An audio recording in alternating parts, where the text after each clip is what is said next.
একটি রহস্যময় নদীতীরবর্তী শহর, পুরনো ইটের বাড়ি, মাঝে মধ্যে নৌকা দেখা যাচ্ছে, কুয়াশা ছড়িয়ে আছে, রোদ কেটে এসে শহরটিকে আলোকিত করছে।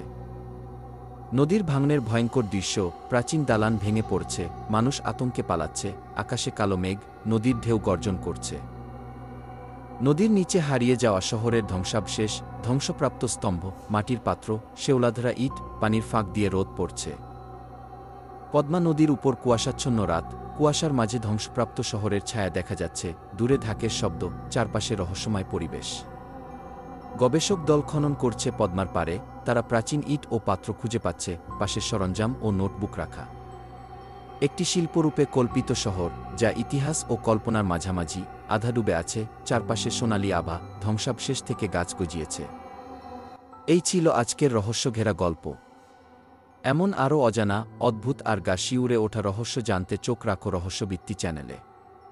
সাবস্ক্রাইব করতে ভুলো না, আর বেল আইকনে ক্লিক করে নিও, যেন কোনো রহস্য তোমার দৃষ্টি এড়িয়ে না যায়।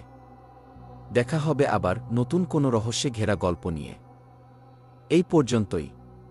বিদায়।